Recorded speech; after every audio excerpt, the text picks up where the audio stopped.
Ça tourne. Oh, ouais, je suis avec des comédiennes, donc forcément quand je dis ça tourne, tout de suite, ça marche très bien. Bonjour à tous, déjà, merci d'être si nombreux dans cette grande salle. Merci à l'organisation, merci à l'Association française du vitiligo d'être là. C'est vrai qu'on a tous dans cette salle un lien, une histoire avec le vitiligo. Et qu'est-ce que ça fait pour des gens dont le métier c'est de raconter justement des histoires, de vivre avec le vitiligo? C'est ce qu'on avait envie de voir avec nos deux invités, nos deux prestigieuses invités. Je vous les présente. Alors il y a Carole Bianic. Donc Carole, je parle sous ton contrôle. On t'a vu dans des épisodes de Meurtra, les séries Shérif, La Faute à Rousseau, Balthazar, Les Pénacs, Filles de paysans. Au moins, c'est bien tout ça. J'ai rien oublié, mais il y en a plein d'autres. Hein. Oui, c'est parfait. Et Vanessa Ferry. Oui. Tout le monde a son mot à dire sur France 2. Il y en a qui regardent? On va leur poser la question. Il y en a une, ok. Merci madame. Vous êtes super. Il y en a qui regardent? Les autres nuls. Ouais, voilà, c'est ça. Qui fait aussi du one-man show, du théâtre, qui fait plein de choses, de la radio sur les chansons, et qui est sur scène en ce moment aussi. Hein. Oui, bah d'ailleurs, je joue à 16h. Elle joue à 16h. Voilà, on va se dépêcher. Alors, peut-être on va commencer par le début de l'histoire avec votre vitiligo. C'est assez particulier pour l'une et pour l'autre, mais vous aviez quel âge en gros au début quand ça a commencé à arriver vers vous? Qui commence? Vanessa. Alors moi, c'est simple, j'avais 39 ans. Okay. Donc il y a 4 ans. Voilà, comme ça tout le monde a mon âge, pour ceux qui savent calculer. Ouais, à 39 ans. Et pour la petite histoire, c'est m'est arrivé un été à la plage. J'étais avec ma meilleure amie et on a découvert qu'on avait, elle et moi, une tache sur la main. On a cru qu'on s'était refilé un champignon, pour être très clair avec vous. Les deux en même temps? Les deux en même temps. Hein. Et pas du tout. En fait, on a eu notre première apparition du vitiligo en même temps, ce qui est assez improbable. Voilà, donc on est sœurs jumelles de vitiligo maintenant. Jusqu'où va l'amitié? Oui, beaucoup trop d'empathie entre nous, je crois. donc voilà, donc depuis 4 ans. Carole, c'est arrivé, tu avais quel âge? Et moi, j'étais plus jeune, j'avais... Ça marche? Ouais, ça marche. Oui, j'avais 24 ans. D'accord. 24 ans, et c'est arrivé sur un voilier. Et pareil, c'était à l'intérieur de mon poignet, et je me suis dit, bon... je crois qu'au début, tu croyais que c'était à cause du soleil. Oui, je pensais que c'était à cause du soleil. Je me suis dit, c'est pas grave, ça va passer. Et puis... ça n'est jamais passé. Voilà. Bon alors petit à petit, comment ça s'est répandu finalement, comment ça a grandi? C'est tout le temps les mains, et puis après c'est le reste? Les mains, non, c'était les mains, les mollets aussi. Les mains, les mollets. Ça a été assez... ça s'est pas étendu rapidement sur les premières années. Et j'ai l'impression qu'ensuite ça a été très lié, après c'est mon interprétation, mais très lié à mon stress. Ensuite, à chaque fois que j'avais des coups de stress, qui est quand même assez récurrent dans notre métier, puisqu'on repart à zéro tous les 4 matins, mais voilà, donc du coup, et à chaque fois, l'été, je voyais que ça s'amplifiait. Et en ce moment, c'est exponentiel. Ah, il y a beaucoup de stress alors. Sûrement. c'est l'endroit. Vanessa, je crois qu'au début, tu te disais, c'est quoi? C'est un champignon? Ouais, c'est ça, oui, c'est ce qu'on s'est dit. Et puis après les vacances, je suis allée voir un dermato. Parce que la tache ne partait pas? Non, et puis bon, de toute façon, je me faisais contrôler assez régulièrement, ne serait-ce que les grains de beauté et tout. Et je leur ai dit, j'ai cette tache. Il m'a dit, vous avez un vitiligo. Je dis, qu'est-ce que c'est? Puisque je n'avais jamais entendu parler. Et donc voilà, donc après, je me suis renseignée. Et moi, contrairement à Carole, c'est allé assez vite. C'est-à-dire que l'été d'après, il y avait les pieds, les mains, le menton, un peu autour de l'œil. Et puis maintenant, j'en ai dans le bas du dos, j'en ai sur les coudes. Enfin voilà, c'est assez... il y en a un peu partout. C'est généralisé. Et ouais, Carole, l'état des lieux là, à ce jour? Oui, faites un état des lieux, je vous en supplie. Non, faut être précis. On veut savoir, faut être précis. J'aurais dû me mettre en débardeur en fait. Je suis là, c'est ridicule. J'en ai, maintenant j'ai des gants blancs, voilà, j'ai mes mains. On n'est pas encore bronzé, c'est normal. Ça se verra cet été. On refera une deuxième édition en plein été. Mais j'en ai beaucoup, de plus en plus sur le visage, le cou partout. J'en ai sur mes jambes, intérieures, extérieures, les cuisses, tout mon dos aussi, le haut du dos avec le cou. Non, je deviens... je disparais. Voilà. Alors une fois qu'on a dit ça, comme vous avez un métier qui est beaucoup basé sur le physique, sur l'image, quelles ont été les premières répercussions pour votre travail? Est-ce que ça a été tout de suite un petit peu compliqué? Qui veut commencer? Non, alors le positif? Non. Alors Vanessa pour commencer. Au départ, ce qui a été très compliqué, c'est justement, je pense que déjà tout le monde dans cette salle, c'est l'image qu'on se renvoie de nous-mêmes et notre corps qui change. Et ça, et on peut malheureusement au moment où ça arrive, on est un peu perdu et ça, c'est déjà très compliqué. Nous, en plus, avec Carole, on fait un métier d'image, c'est-à-dire qu'on soit sur scène ou à l'écran. Ça nous remet beaucoup en question, c'est-à-dire qu'on se pose des questions de se dire est-ce qu'on va pouvoir avoir tel rôle, est-ce qu'un réalisateur va pouvoir se projeter avec nous, est-ce qu'on va être accepté dans telle pièce et tout, puisque c'est pas une maladie qui est encore... Enfin, en tout cas, même il y a quelques années, pas très connu. Et moi, pour la petite anecdote, si je peux la raconter, il m'est arrivé une mésaventure sur un tournage où j'ai une maquilleuse, donc c'est quand même le métier de tout ce qui est de la peau et tout, qui, en voyant mon vitiligo sur mes mains, m'a dit on va te maquiller les mains parce que c'est dégueulasse. Voilà, je sais, ça choque tout le monde. Moi, je vous dis, j'ai encore des frissons d'en parler. J'ai dû lui expliquer ce que c'était, en lui faisant remarquer quand même que c'était son métier et que pour quelqu'un qui bossait dans ce métier-là, c'était quand même mieux de savoir ce qu'on fait, voilà, et quel type de peau on a en face de soi. Oui, parce que j'aime pas qu'on marche sur les pieds non plus. Voilà. Et donc voilà, mais après ça, j'ai surtout remarqué une chose, c'est la bienveillance des gens, et plus on explique aux gens, voilà, je pense que de base, on a toujours peur de ce qu'on connaît pas. Donc en fait, quand on explique aux gens, ils comprennent mieux et voilà. Et j'aime bien en parler et c'est pour ça aussi que je suis là aujourd'hui. Voilà. Bon, alors Carole, je crois que ça a été un peu compliqué toi au départ. Tu étais à ce moment-là aussi mannequin et les premières réactions, notamment, je sais pas, des photographes ou des marques, comment ça s'est passé? Alors oui, moi j'ai un peu le même départ. C'est que j'étais en défilé pour une grande marque, enfin qui est aujourd'hui une grande marque. Et en fait, après la suite, j'en avais un peu sur le mollet. Et c'était donc la première année. Et j'étais en train de me maquiller ça et le patron de la marque est arrivé. Il m'a regardé, il me dit c'est quoi? Je dis je sais pas, je camoufle et puis je verrai après. Et il m'a dit écoute, on se doit d'être propre sur soi, donc tu dégages. Ouais, j'avais 24 ans. Voilà. Mais comment à 24 ans on vit ça alors du coup? Ben mal, enfin c'est-à-dire que je suis pas de quelqu'un qui va sombrer, qui va aller se renfermer. Je suis partie, évidemment, ça perturbe. Du coup, on a encore plus envie de cacher ce qu'on est. Et envie de comprendre. Donc je suis allée après voir des professionnels et ça s'est pas mieux passé. Alors on va en parler après mais il y a eu une autre expérience, je crois, avec une pub pour Thalys, je crois. Ah oui, une pub aussi. Oui, une pub, une grosse pub pour Thalys. C'était des 4x3 partout dans les gares et tout ça. Et donc je me rappelle, c'était quelqu'un qui c'était surtout les jambes qu'on demandait et qui sortait d'une douche avec une serviette autour de la taille, du buste, pardon.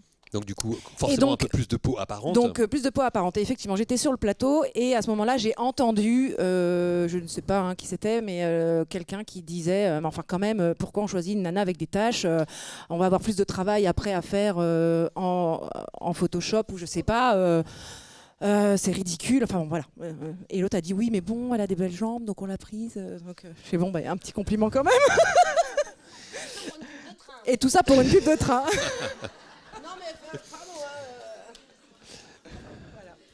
En tout cas, après, ce que j'ai discuté un petit peu avec vous avant qu'on se voit ici, la manière de traiter ça et d'aborder ça, vous avez été un petit peu différentes l'une et l'autre. C'est que je sens que Carole, je crois, a essayé de voir tout ce qui était possible finalement en termes de traitement. Qu'est-ce que tu as essayé toi après dans la foulée pour essayer de corriger ça? Alors, je suis allée voir un premier dermatologue, je crois que c'était à l'hôpital, je ne sais plus quel hôpital à Paris, qui était censé être spécialisé dans le vitiligo. On va le donner parce que comme ça s'est mal passé, on va donner l'hôpital après. Mais maintenant, j'ai rappelé cet hôpital, apparemment plus personne ne s'occupe du vitiligo là-bas. Mince, dans le 10e, l'hôpital Saint-Louis. Donc merci le public. Donc voilà. Et donc oui, le rendez-vous, alors je vais la faire courte, mais je m'en rappelle très très bien. Je suis arrivée, donc je me suis présentée. Il m'a dit très bien, vous faites quoi dans la vie? Je dis je suis comédienne. Il me dit ok, vous faites quoi?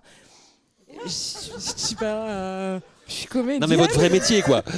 Voilà. Oh là là, et c'était terrible parce qu'il me dit ah oui d'accord, très bien. Bon je les connais. Écoutez, voilà, le traitement, c'est soit un traitement par photothérapie, etc. Mais bon, les comédiens, je les connais, ils sont jamais à l'heure, ils n'arrivent pas, donc ça va être compliqué. Et puis, j'imagine que vous n'avez pas les moyens pour vous acheter la machine. Donc voilà, enfin, ça a été assez expéditif et d'une violence. Et j'ai pas compris, en fait. Et j'ai pas réussi à lui répondre parce que j'avais la gorge nouée. Je voulais absolument pas pleurer devant lui. Surtout que j'avais un souci aussi, un souci familial. Donc je suis repartie la gorge serrée. D'accord, donc première expérience. Et j'ai attendu. Après je me suis dit bon c'est pas grave, on va laisser. Il y a quelques tâches pas très graves en soi. J'ai rien fait pendant quelques années.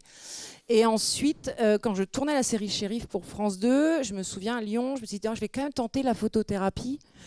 Et sauf qu'en fait, ça m'a vraiment brûlé. Ah non, c'était pas à Lyon, c'était à Paris. Parce que c'était pas pendant le tournage, parce que ça brûle quand même.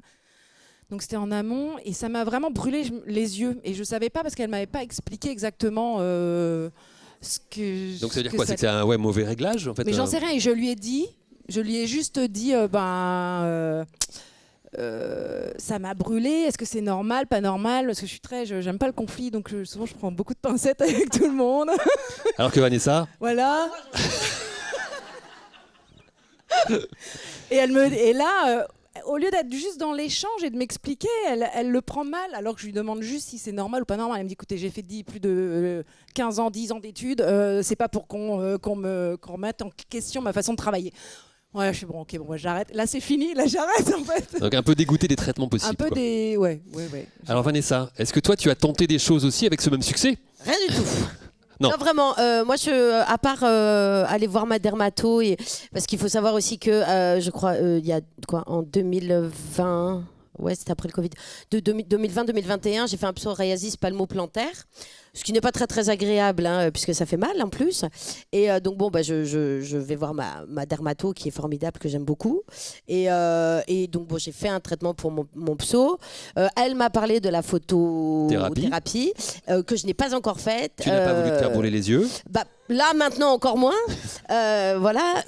Mais non, mais après maintenant oui, je me renseigne et puis je parle beaucoup avec les membres de l'association, donc voilà. Là, je commence à m'y intéresser un peu plus sérieusement.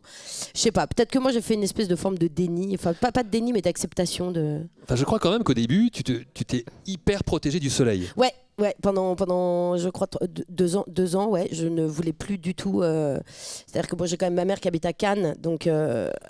Normalement, j'y vais. Donc tu restais enfermé finalement. Bon, oui, l'été enfermé, c'est nul.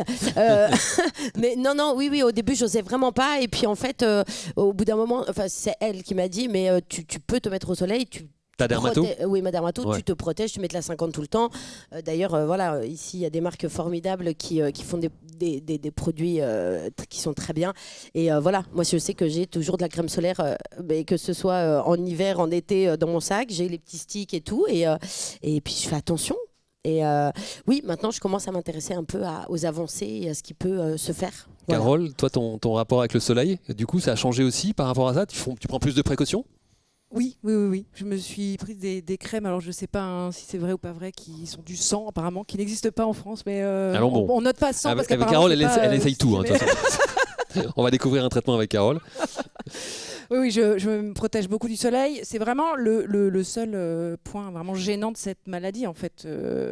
En dehors du regard des autres, c'est le fait que ça brûle, en fait. Moi, je me suis pris des coups de soleil en conduisant l'été à travers le pare-brise de ma voiture, quoi. Donc, je me suis en train de me dire, je vais me prendre des petites mitaines en cuir à la Grace Kelly. En tout cas, on a une thérapie possible et une thérapeute possible avec Vanessa. C'est que c'est surtout par le rire, je crois, que tu as finalement passé des caps. Moi, j'ai eu la chance de rencontrer mon chéri. Ça faisait à peine 1 an, ça commençait vraiment à devenir gros sur mon corps et tout. Et c'est lui qui, en riant, m'a appelé ma petite panthère. Hein. Je pense que voilà, tout le monde connaît cette expression-là. Mais ouais, et il m'a vachement aidé. En fait, il m'a dit une phrase qui m'a beaucoup touchée et qui me suit beaucoup. Il m'a dit t'es pas comme tout le monde et les taches que tu as sur le corps, c'est ta différence. Et effectivement, je pense que chacun a son vitiligo. Moi, je me permets de dire ça, mais moi, j'ai toujours l'impression d'avoir un vitiligo saisonnier. C'est-à-dire que l'hiver, il va beaucoup moins se voir que l'été, ouais. Contrairement à certains d'entre vous ici.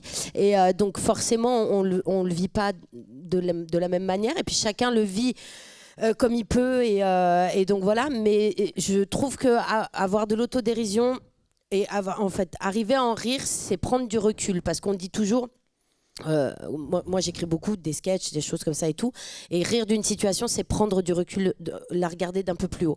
Donc vraiment, même si c'est dur, et je vous dis pas que c'est facile pour moi tous les jours, hein, même si je vais pas m'en plaindre, mais ouais, arrivons à en rire et puis à arriver à trouver peut-être aussi, moi je suis peut-être arrivée aussi à trouver ça joli, voilà, parce que je trouve ça joli. Je vous regarde et je vous trouve beau en fait, voilà. C'est vrai, c'est vrai. Non, c'est vrai. Hein. Alors, applaudissez-vous, applaudissez-vous. C'est vrai. Non, Ouais, on est beau, on peut se le dire. Carole, toi, comment a réagi ton entourage? Est-ce que tu as eu ce même soutien aussi de l'entourage? Oui, l'entourage est, Il est dans la bienveillant, compréhension, dans la bienveillance, et c'est important. Oui. Moi, mon mari, il le voit même plus. Il arrête pas de me dire, oh là là, parfois il me dit, mais tu me fais chier avec ton vitiligo, quoi. Moi, je le vois pas. Vraiment, je le vois pas. Donc, et puis il faut réussir. Oui, enfin bon. Non. Si tu allais poser une question, je sais pas si. Ah non, mais en fait, c'était pour savoir après comment vous alliez enchaîner par rapport à ça. C'est-à-dire que est-ce qu'il y a un vrai message positif que vous avez envie de passer? Toi, par exemple, tu as décidé un jour de communiquer publiquement dessus. Et qu'est-ce que ça a généré derrière? C'était de l'été 2022, justement, c'est le premier été où je me suis remis au soleil. Et en fait, un soir, j'étais très gênée physiquement parce que justement, on parlait du haut des cuisses. C'est ça, là, je parle pour les femmes. C'est un endroit quand même qui est très, très féminin. Et c'est vrai que moi, c'est cet endroit-là qui me gênait le plus quand j'allais à la plage. Voilà. Et puis, en fait, un jour, je rentre de la plage et puis, pas maquillée, bien sûr pas coiffée, voilà. Et puis en fait, je me prends en photo et je la poste. Je me dis, mince, j'en ai marre. J'en ai marre. J'assume, je le fais et tout. Et là, des fois, les réseaux sociaux ont quelque chose de bon. J'ai reçu des messages même de gens que je connaissais qui n'avaient jamais fait gaffe et qui m'ont posé plein de questions et tout. Et c'est de là aussi où je me suis intéressée à l'association, que j'ai découvert que j'avais des amis humoristes, qui l'ont aussi, 2 garçons, Louis Gilly et Édouard Deloignon, qui sont formidables. Et donc voilà, et je me suis dit, c'est important d'en parler. Et si avec notre petite notoriété, on peut aider, faisons-le, quoi. Et toi, Carole, est-ce que tu as aussi essayé de passer un message public à un moment ou à l'autre? Alors c'est exactement la même chose. Moi, je l'ai fait l'été dernier. Pareil, donc j'ai c'est pris tout une récent, photo finalement. comme ça. Ouais. Oui, parce qu'il y a un moment donné où, de toute façon, moi, je me maquillais. Du coup, je commençais à me maquiller, mais je suis pas très apprêtée au quotidien. J'aime pas prendre le temps du maquillage et je le faisais de plus en plus et plus j'ai du vitiligo, moi j'ai envie de prendre le temps. Donc là j'en ai ras-le-bol et je me suis prise en photo comme ça et effectivement c'est exactement la même chose. J'ai eu des témoignages incroyables, j'en revenais pas. Et des gens qui l'avaient jamais vu. Et ce qui est étonnant parce que pendant le confinement, je devais tourner un crime parfait avec Julie Ferrier et ça s'est repoussé du coup. Et pendant le confinement, j'ai réfléchi et je me suis dit mais en fait mon personnage c'était un rôle un peu violent, elle avait perdu son fils et tout ça. Enfin bref. Et je me dis mais je vais demander à la productrice si elle est d'accord de pas me maquiller en fait. Et comme c'était en plein été, on devait tourner sur un bateau, sur un catamaran, etc. Et en fait on m'a dit mais pas de problème, super. C'est un non-sujet. Si tu as envie, fais-le. C'est toi qui décides. Parce que sinon, ce qu'on te disait souvent, c'est que dès l'instant où effectivement il y a une tâche, c'est qu'il faut peut-être essayer de l'expliquer. Oui, comment il faut ça se essayer passe. de l'expliquer. On dit non, mais il faut l'expliquer, il faudra faire quelque chose. Sous-entendu, il faut l'expliquer aux téléspectateurs. Voilà. Pas normal. Voilà. Il faut qu'on le raconte, faut que ça s'inscrive dans une histoire. Mais ouais. Mais moi-même, c'est pour ça que j'ai proposé à la réalisatrice de le faire parce que moi-même je l'inscrivais dans mon personnage. Je suis dans la même réflexion que ces gens-là aussi. Donc c'est pas quelque chose c'est pas un vrai non-sujet en fait encore. Oui, donc quelque part, est-ce que tu sens qu'il y a quand même, ou vous sentez toutes les deux qu'il y a une évolution dans le regard professionnel avec la notoriété peut-être de la maladie? Je pense que ça commence, oui, et puis je pense qu'aujourd'hui on est beaucoup plus, on fait beaucoup plus attention aux différences des autres et on est plus... Enfin, on essaie en tout cas plus de l'accepter. Et je pense qu'aujourd'hui, oui, voilà, moi je sais que je vais à un casting, et je vous le dis sincèrement, ça m'est arrivé. On m'a dit, t'as du vitiligo, ça ira pas pour le personnage. J'ai dit merci, bonne journée, au revoir, vous êtes des cons, salut. Voilà.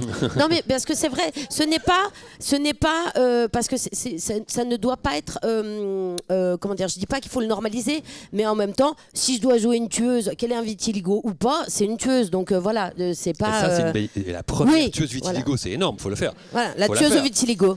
Ouais. Je lance un appel aux chaînes. Avec Carole, on va se mettre à écrire la tueuse au vitiligo, ça va être très bien. Attends, tu me dis pas que tu n'as pas encore commencé à écrire un sketch sur le vitiligo? Si, je suis en train d'écrire un sketch sur le vitiligo, ouais. Ah, on y est. Et d'ailleurs avec Édouard Deloignon, on va, je pense aussi écrire un sketch à 2, une vidéo pour l'association. On va faire ça. Ouais. Il faut que tout le monde soit là. Il faut que... Ouais. Bah ouais. Bah attendez. Bah Carole, tu viendras tourner avec nous et puis voilà, hein, comme ça sera fait. Bon, bah super. Carole, tu m'as raconté par exemple une scène très concrètement. Par exemple, tu te retrouves sur une scène où tu dois prendre un téléphone, donc on va voir ta main. Alors donc, du coup, est-ce que ça implique de la part du réalisateur qu'on maquille et ton visage et ta main? Oui, c'est parce que j'expliquais à Patrice. Effectivement, c'est-à-dire que quand je suis par exemple l'hiver en pull comme ça ou en manteau, mon visage n'étant pas encore dépigmenté, si tout d'un coup je passe un coup de fil ou qu'on voit ma main à côté de mon visage, ça choque l'œil. En fait, on se dit mais c'est bizarre, qu'est-ce qui se passe? En fait, on retient la main, on peut perdre le contenu finalement, on peut perdre ce que tu fais, ce que tu dis. Bah, ça accroche l'œil en fait, tout simplement. C'est juste que c'est étonnant cette différence de couleur. Donc, alors que si je me mets en débardeur et qu'on voit les taches, on se pose pas la question. C'est global. Tout, en fait, ouais. Donc là, effectivement, je dois maquiller mes mains pour qu'il y ait une cohérence avec mon visage. Et ça peut être gênant parce que le maquillage... je vois ta chemise blanche, en fait, un jour, j'ai un souvenir de ça. On fait une répète. Non, mais il y avait un mec que je chope parce que je jouais encore une flic. Hein. Je chope le mec et je le plaque contre un camion et tout. Et puis là, je lâche mes mains et je fais oh mon Dieu. Et donc j'avais mis du maquillage partout sur sa chemise. Ah blanche. oui. Et c'était très embêtant en fait pour la prod parce que sur un tournage, on n'a pas le temps de laver. C'est pas possible quoi. Donc il fallait un doublon, mais ils n'avaient pas prévu de double pour ce personnage-là, donc ça a été compliqué. Je me sentais mal. Enfin bon, tout le monde me disait c'est pas grave, mais je sentais que derrière c'était putain c'est pas possible. Alors on a quand même une tueuse et une flic côte à côte quand même. J'aurais pas dire mais. Est-ce qu'on serait pas sur un bon projet de série? Voilà. Raconte-moi l'anecdote La faute à Rousseau aussi où tu dois jouer une scène avec dans un lit, donc on s'entend un peu plus dénudé. Ouais. Et là aussi ça a été compliqué. T'as sali des draps là. C'est pas une chemise, mais les draps. Bah là, le problème, c'est ça. C'est que c'est aussi... C'est-à-dire qu'on met souvent des draps blancs. Donc non, mais là, c'était... Pour le coup, ils m'ont dit, c'est pas un sujet pour nous. Donc là, c'était vraiment... Tu te maquilles ou tu te maquilles pas. Et là, c'était moi et moi-même. En fait, est-ce que le comédien t'a posé des questions avec lequel tu étais? Pas du tout. Non, c'était Charlie Dupont. Non, pas du tout. Est-ce que certains s'inquiètent parfois sur un plateau que, je sais pas, parce qu'ils connaissent pas, que ça, ça puisse être contagieux, par exemple? Ça... Moi, c'était plus quand je donnais des cours d'équitation. Donc j'avais ma main, là maintenant ça se voit pas parce que tout est dépigmenté, mais j'avais plein de petites taches brunes encore. Et c'était les enfants, je faisais traverser les enfants en fait. Et ça m'avait marqué. En fait. J'avais donné la main à un enfant et il avait retiré sa main en me disant ah c'est quoi et tout ça. Et... Non mais c'est pas grave, mais c'est juste que c'est vrai que c'était au tout début, et ça fait partie de l'acceptation. Mais et toi Vanessa, tu as eu un souvenir comme ça? Moi c'était pas un enfant, encore un enfant c'est pardonnable. Moi c'était un comédien avec qui on répétait et effectivement j'avais encore plus de taches brunes que maintenant et il a pas voulu que je le touche. Ah ouais, Non, donc on va pas donner son nom. Non, bah non parce qu'il est un petit peu connu. Il y a des gens qui réclament le nom. Non, ouais, vous viendrez me voir après, je vous le donnerai off. Je suis pas folle là, on est filmé. Non, c'est vrai. Et je lui ai dit, bah c'est con parce que moi ça m'aurait bien arrangé parce que à un moment je devais quand même sur scène lui mettre ma main dans la gueule et je l'ai fait, mais vraiment. Tu l'as, ouais, t'étais bien dans le personnage. De toute façon, on lui a expliqué. Après, il a bien voulu et tout, mais par contre, je me suis bien vengée le soir sur scène. Ouais, mais de là à demander à la refaire 3 fois quand même. C'était plus une claque de théâtre, c'était une vraie. Voilà. Ah la vengeance, oui, mais ça fait du bien. Alors forcément, il y a une question, mais je pense que c'est pour vous, c'est pareil, qu'on pose souvent, qui arrive avant. Est-ce que tu sais à cause de quoi le vitiligo arrive? Est-ce que c'est quelque chose qu'on vous a posé, cette question, régulièrement? Oui, moi on me l'a posé. En fait, moi je me l'étais pas posé. Et en fait, on me l'a posé. Et moi, je pense que c'est suite au décès de mon papa. D'accord. Alors, parce que après, je sais pas pour tout le monde ce que c'est, mais moi je pense que c'est ça parce que je sais que c'est aussi beaucoup lié au psychologique, voilà, et au choc qu'on peut avoir. Donc je pense que c'est lié à ça. Enfin, en tout cas, voilà, c'est ce que je me dis moi. Carole, toi, tu as une explication un peu à cette origine? Moi, j'ai jamais trop su. Évidemment, je me suis beaucoup posé la question, mais comme je minimise toujours un peu tout, je me dis bon, alors oui, j'ai eu une rupture amoureuse. Mes parents se sont séparés, mais enfin, je fais bon, voilà quoi. Il y a quand même des drames bien plus dramatiques dans la vie. Donc après, chacun vit ses drames à sa façon. Donc je sais pas si c'est lié à ça ou pas, mais j'ai pas plus de certitude en tout cas. Allez, maintenant on est dans cette journée spéciale de l'Association française du vitiligo. On parle aussi des nouveaux traitements qui sont en train d'arriver. Bon, je pense connaître la réponse de Carole, mais est-ce que vous avez envie de tester tout ce qui est en train d'arriver, la nouvelle crème, etc. Alors moi, j'envoie Carole en premier. Ouais. Je regarde les résultats et j'y vais après. Si elle a les yeux qui piquent, ça va pas quoi. Elle y va avant moi et Ouais. après elle m'appelle, elle me dit go go go. Non, bien sûr, oui, moi j'ai vraiment envie d'essayer maintenant, voilà. Et Mais Carole- j'enverrai quand même Carole en premier. Ouais. Carole, est-ce que tu vas tester cette crème qui a été enfin homologuée? Si on me dit qu'il n'y a pas besoin de photothérapie en même temps, mais j'ai l'impression que non, je sais pas. Mais bon, on verra. On verra. Peut-être, pourquoi Bon. pas. Mais en même temps, voilà, c'est ce que je disais, c'est juste que tout d'un coup, là, en venant ici, je me faisais cette réflexion et je repensais à une artiste plasticienne qui s'appelait Orlan, enfin qui s'appelle, elle n'est pas morte, je crois. Et qui dénonçait déjà en se transformant le corps, qui avait fait polémique, qui se transformait, tout ça, qui dénonçait tu te rappelles, La chirurgie? elle dénonçait pas la chirurgie, non. Elle dénonçait les normes de beauté des femmes. Déjà, bon, là, on n'est pas dans ce clivage homme-femme, mais je me dis, bon, en fait, on est tous en train de se battre pour éradiquer notre différence. Après, je comprends qu'il faille éradiquer le vitiligo pour d'autres raisons. Enfin, voilà, le soleil, tout ça. Enfin, il y a des choses quand même qui sont très, très pénibles et très contraignantes. Mais en fait, je me dis, on se bat toute notre vie à être différents, tous à être uniques, à essayer d'être les meilleurs dans nos domaines ou faire des choses un peu... Et puis là, il s'agit du physique et on aimerait être comme tout le monde. C'est assez étonnant en fait. Je me dis finalement pourquoi Belle transition peut-être pour vous demander un message positif peut-être à celles ou à ceux qui font des métiers de l'image ou des jeunes qui arrivent comme ça, des jeunes comédiens, comédiennes. Qu'est-ce que vous avez envie de leur laisser comme petit message positif? Le vitiligo vous enlèvera pas votre talent. Déjà, premièrement, et n'enlève pas, et même à des gens qui veulent pas être comédiens, n'enlève pas ce que vous êtes et qui vous êtes. Aimez-vous, franchement. Moi, je le dis souvent, aimez la moindre petite tache que vous avez sur le corps parce que c'est la vôtre et elle appartient à personne d'autre. Et je pense sincèrement que plus on en parle et le plus simplement possible, mieux ce sera. Et puis pour les autres, c'est des cons et puis qui passent leur chemin. Carole? Pas grand chose à ajouter, sinon que finalement, oui, le vitiligo renforce, j'ai l'impression vraiment, renforce la personnalité de chacun parce qu'on est obligé de faire un travail sur soi que tout le monde ne fait pas. Et voilà, et je rejoins Vanessa dans tout ce qu'elle a dit, quoi. C'est aimez-vous. Et puis de toute façon, de manière générale, avec ou sans vitiligo, il y a un moment donné... on est tous pareils, Voilà, notre finitude. Voilà. C'est votre signature à tous. Voilà, Quoi. c'est notre... Bon, en tout cas, merci beaucoup à toutes les deux, Carole et Vanessa, d'être venues jusqu'ici. Et merci à l'Association française du vitiligo. Merci beaucoup.